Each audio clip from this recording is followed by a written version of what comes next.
of Europe's top-rated competition. Okay, well. All right. And is it? Yeah. So it's always a pleasure having you. A mad rush of adrenaline pops up occasionally in football, and that was the case, especially when players have their backs on the wall. And all English UEFA Champions League finals this season with remarkable comebacks in the history of the competition. Now, these historic scripts could not have been written without the enormous contributions of 6 African players who led Liverpool and Tottenham to the finals to be played in Madrid on the 1st of June 2019. Liverpool have 4 African players in their ranks. Guinean midfielder Naby Keita might become the first player ever from his country to win the trophy, though he will be doing that from the stands due to injury, just like Senegal's Sadio Mane and Egypt's Mohamed Salah. Joel Matip will be the 3rd Cameroonian to do so after Jeremy Njitap, who won the trophy twice in 2000 and 2002 with Real Madrid, and Samuel Eto'o, who won the trophy 3 times. Twice with FC Barcelona and once with Inter of Milan. That was in 2010. For Tottenham Hotspur, Ivorian defender Serge Aurier could join Didier Drogba, Yaya Touré and Salomon Kalou in the special club of Ivorian UEFA Champions League winners. While for Victor Wanyama, he will be the 2nd Kenyan to achieve the feat, with only the other Kenyan player to do so being his senior brother, McDonald Maringa, who won with Inter. Another player with African roots in this year's finals will be Divock Origi, whose brace against Barcelona on Tuesday night helped propel his side into the finals. It was an incredible turnaround for the striker, whose father, Mike Origi, is a former Kenyan international footballer himself. The feat has also earned the Belgian striker a contract extension, I should say, at Anfield.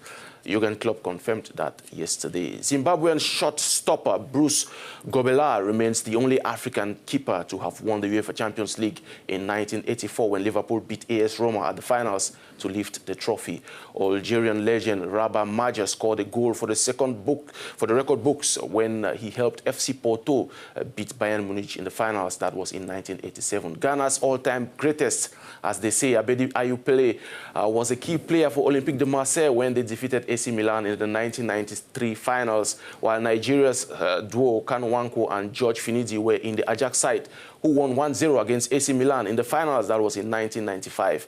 Ibrahim Tanko of Ghana was in the Borussia Dortmund team that beat Juventus to lift the trophy in 1997. Samuel Kufo of Ghana with Bayern Munich won the trophy in 2001 after defeating Valencia in the finals. South African striker Benny McCarthy, you remember, was part of FC Porto's team that beat Monaco in the 2004 finals to lift the trophy. Malian defender Jimmy Traore was in the history-making Liverpool team in Istanbul, which came from 3 goals down in the first half against AC Milan to win the dramatic finals after post-match penalties. FC Barcelona team that beat Arsenal in the finals had 3 Africans: Cameroon's Samuel Eto'o, Cote d'Ivoire's Yaya Touré, and Mali's Seydou Keita. In 2010, Kenya's McDonald Maringa, the senior brother of Victor Wanyama, helped Inter to glory alongside Samuel Eto'o, as well as Ghana's Sule Ali Muntari, that was against Bayern Munich. Chelsea in 2012 came with a contingency of 4 African greats to see off Bayern Munich in the finals. That was in Munich. Didier Drogba, Salomon Kalou, Nigeria's John Mikel Obi, and Ghana's Michael Essien. Now, Jerry, one thing is certain: at least 2 Africans will win this year's UEFA Champions League. And just to wrap things up, in the Europa League, Gabon's Pierre Aubameyang was on the score trick. He scored 3 goals yesterday as Arsenal beat Valencia by 4-2 in Spain to qualify for this year's UEFA Europa Cup final. Nigeria's Alex Iwobi is also set to lift the trophy this year. It is a historic year for English clubs as both Champions League and Europa League finals will be played by all 4 English teams: Liverpool versus Tottenham and Arsenal versus Chelsea. Get more news on our website, africanews.com. I'll see you on Monday when it will be Football Planet. From myself, have an excellent week.